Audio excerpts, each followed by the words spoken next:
दोस्तों, पिछले वीडियो में हम लोगों ने देखा था कि डेटा सेट कैसे अपलोड किया जाए। आज हम एक स्टेप आगे बढ़ते हैं और देखते हैं कि सीक्वल क्वेरी के बेसिक्स क्या क्या होते हैं। तो जो भी आज हम डिस्कस करेंगे वो मोस्टली बिग क्वेरी के लिए एप्लीकेबल रहेगा। सीक्वल क्वेरी लैंग्वेज जो है वो ज़्यादातर सिमिलर रहती है अक्रॉस डिफरेंट प्लेटफॉर्म्स, जैसे आप माई एसक्यूएल हो गया, पोस्टग्रेस एसक्यूएल हो गया, अपना बिग क्वेरी हो गया, और भी कई सारे प्लेटफॉर्म्स हैं। बट इनमें थोड़ा बहुत वेरिएशन होता है, तो आप लोग उसका ध्यान ज़रूर रखें, वरना उसके अलावा 80 to 90% of the syntax the same. तो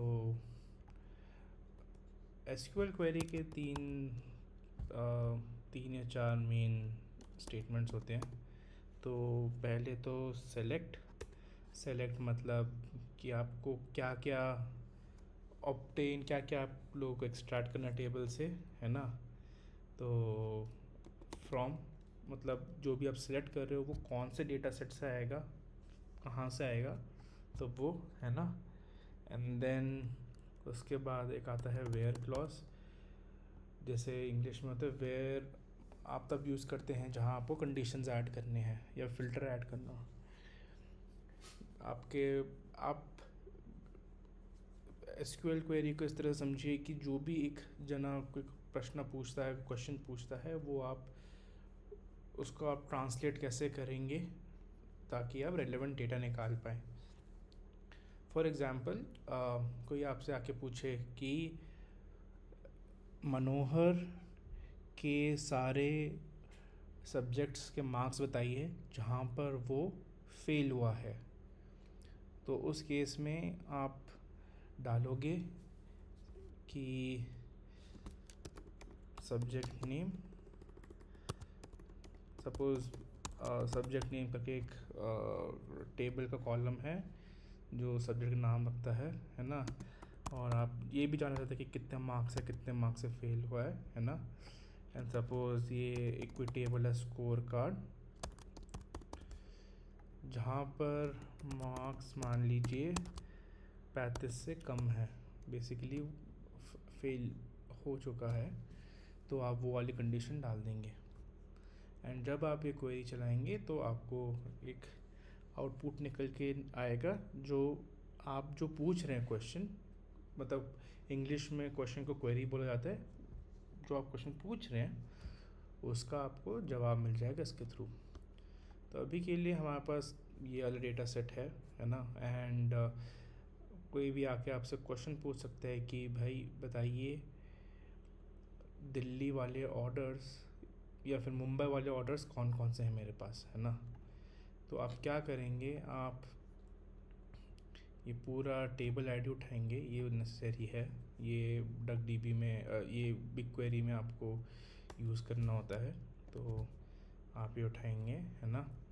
आपको पता है कि सिटी का नाम सिटी वाले कॉलम में है, तो सिटी इक्वल टू आप डालेंगे मुंबई, बिकॉज ये स्ट्रिंग है तो ये डबल कोट्स में या सिंगल कोट्स में रहेगा हमेशा, है ना। एंड जब आपको सारे के सारे फील्ड्स जानने हैं तो आप सेलेक्ट स्टार कर लीजिए, है ना। तो इसमें क्या होगा कि order ID, customer ID, order date, status, city सब कुछ आ जाएगा। जैसे आप देख सकते हैं कि हमारे पास 2 रिकॉर्ड्स हैं जहाँ पर ऑर्डर मुंबई से प्लेस किया गया है, तो वो सारे के सारे यहाँ पर आपके सामने आ गए। इसी तरह से मैं अगर दिल्ली कर दूँ, देखूँ कि दिल्ली है कि नहीं। दिल्ली का एक ऑर्डर है ना।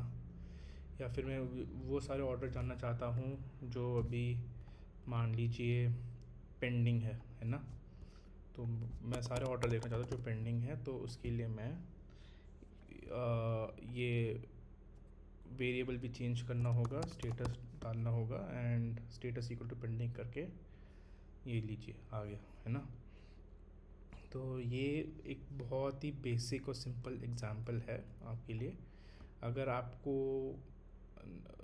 सिर्फ ऑर्डर डेट में ही इंटरेस्ट है तो आप स्टार हटा के वो वाला से फील्ड डाल सकते हैं, तो सिर्फ ऑर्डर डेट वाला फील्ड आएगा। या फिर आप जानना चाहते हैं कि ऑर्डर डेट एंड उसकी कॉरस्पॉन्डिंग सिटी क्या है, तो आप वो भी डाल सकते हैं जैसा आप चाहें। तो आज के लिए बस इतना ही। नेक्स्ट वीडियो में हम देखेंगे थोड़ा सा एडवांस्ड यूज़ केस जहाँ पर हम एग्रीगेशंस करेंगे कि एग्रीगेशन मतलब काउंटिंग, या फिर हम देखेंगे कि भाई एवरेज कितना है, या एवरेज कितने ऑर्डर्स प्लेस की जा रहे एक लोकेशन से, या फिर